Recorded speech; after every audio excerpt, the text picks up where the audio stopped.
Welcome to Adventures with Rusty. I sold my 1999 ATK 605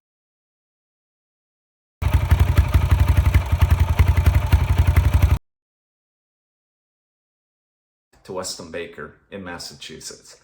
I'm in Tennessee and this motorcycle needs to be delivered up there. So why don't you come along and enjoy the ride, and when we get there, Weston has a surprise for us. And he's also passionate about ATK motorcycles, and he has some interesting documentation to share with you also. So let's go ahead and go on that trip, and I'll take you along with me.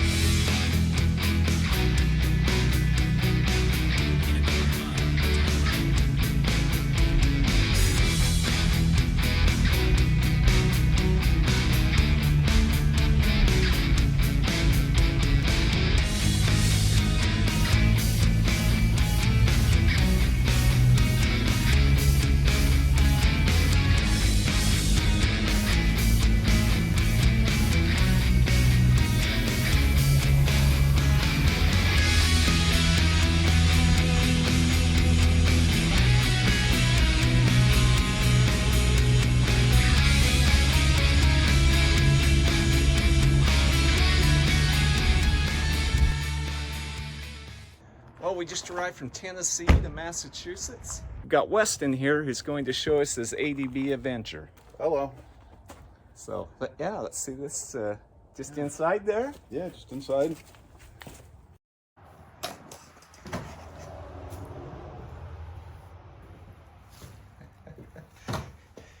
You know, I think, were there only like a dozen of these made or less? About that. I heard someone say 20 to 25, but I think it's closer to 12 or 10. I think you're right. Yeah. Have you talked to Keith of American Dirt Bike? Oh yeah. Oh yeah. He remembers building this bike. Oh really? Yep, it was built for a guy named Mark Zinks. Keith built it for him because he wanted to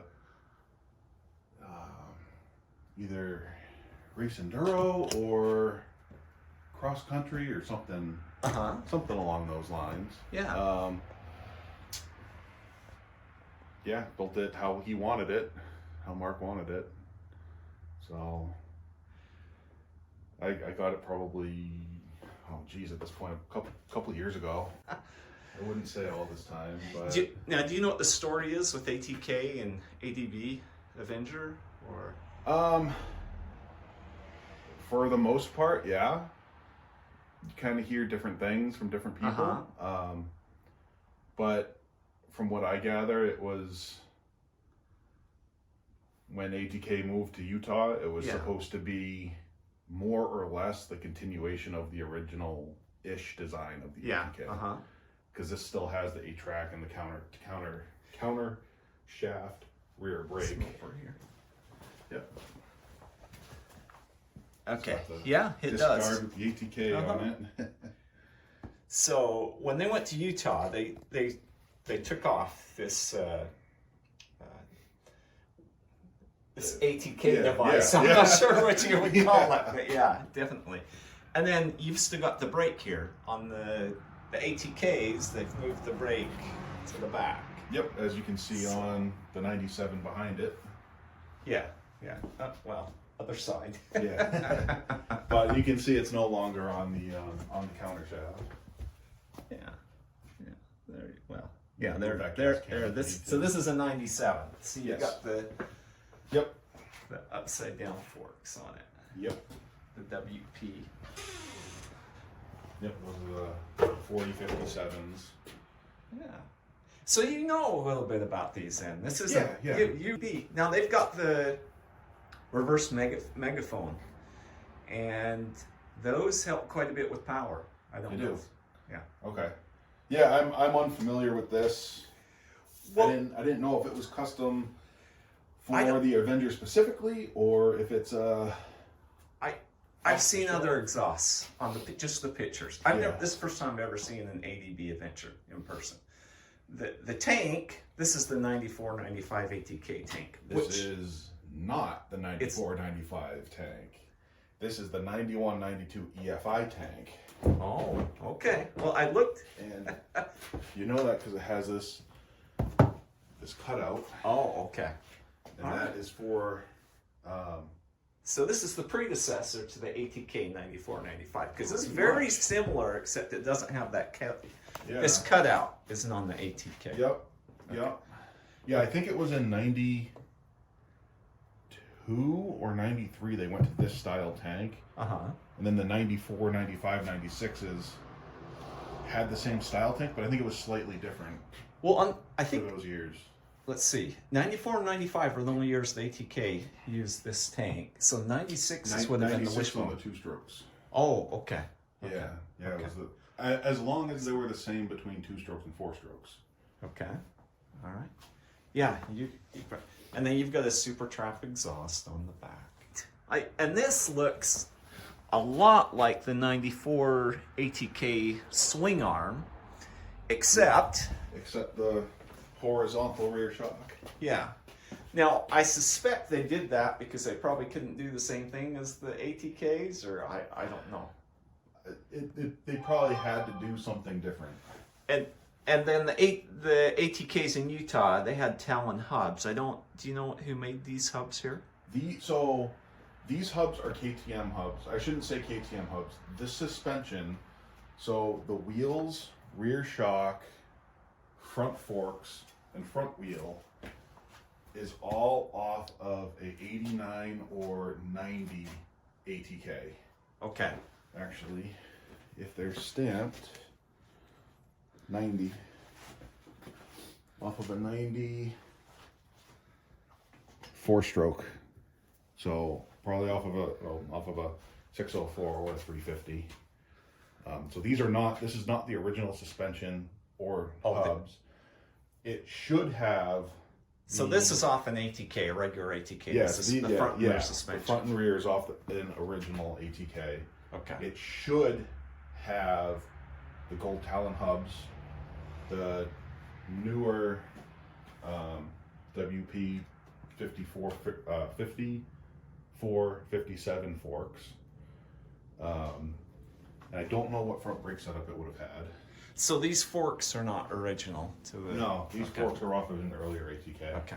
All right. And then, are the brakes still missing? No. I can't tell. I am not sure what the front brakes are. I don't see anything on there. I'm not sure. I think it would whatever would come on the... Whatever would come on an early... ATK. Okay. I believe. Yeah, and the carburetor. Do you know which carburetor is that? That is a Makuni of some sort. Okay. It's from Keith. Okay. I can actually take this thank you. off. Cool. Awesome. Yeah, this frame. It's the first time I've ever seen one of these in person. I guess this frame was designed to have similar ergonomics to a CR250. Okay. Similar, obviously not the same, completely different motor. I really like this because you can check your oil level. It's super That's easy. so much better than the wishbone framed ATKs. And they do something similar to this on the 94, 95s. I like that so much better. Yeah, they. I guess that's an early ATK 4-stroke thing. That was one of the selling points. Easy to check your oil. You can just see it. Well, I think they had a different firm develop the 99 ATKs. Yes. And they apparently didn't talk to the original guys, because there's some things like this that they would have been good to include. Yeah, it's kind of ridiculous that the way to check the oil in the wishbone frame box is. It's hard to tell. If you see it, it's good. Well, yeah, if you see it, but I have a little bit of a hard time on that wire telling. Yeah. So this is neat. This is not the original motor. Okay. This is allegedly a 560. Okay. From what I know, the only way to tell is to take the cylinder off or take the head off and measure the cylinder. I haven't done that. Yeah, and I think there's a little bit of difference. On some of the older ones, they used a head gasket. The later ones, there's no head gasket. Okay. It's just metal to metal, the head like to the strokes, yeah. and then an O-ring. Yeah. This is an original electric start bike. Okay. Oh yeah, let's have a look at that starter. But this is a kick-only motor. This does not have an electric start on it. This motor. Oh, there's the side. It has the side cover. Oh, but it yeah, doesn't I actually think have the motor. It doesn't have the electric start on it. Right. Okay. It's cool talking to Keith at American Dirt Bike about. Yeah. You know, he's a wealth of information. Go get that 99 ATK, and there's only one in the world like this one too. So you're. Well, thanks, Weston. Thank you. I feel like I'm saying goodbye to an old friend.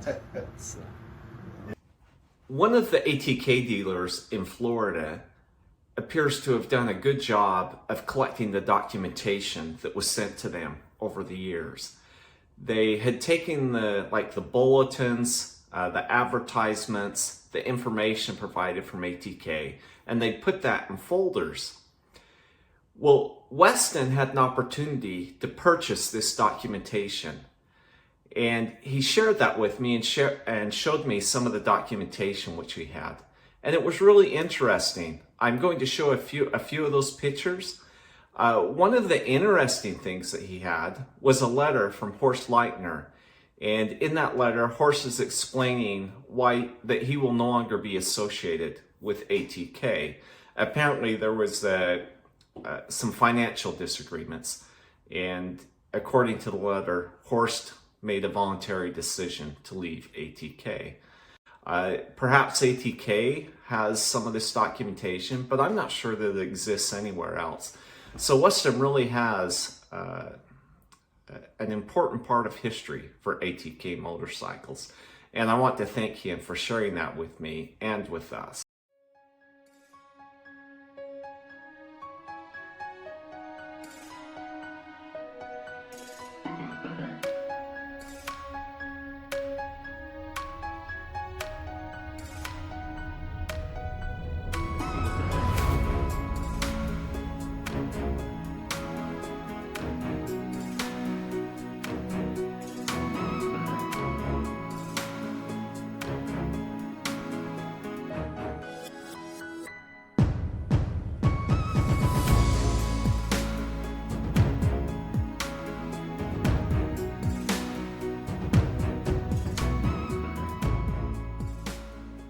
Now, thanks for coming along for the ride. I hope you enjoyed seeing this ADB Avenger and coming with me to deliver this 1999 ATK 605.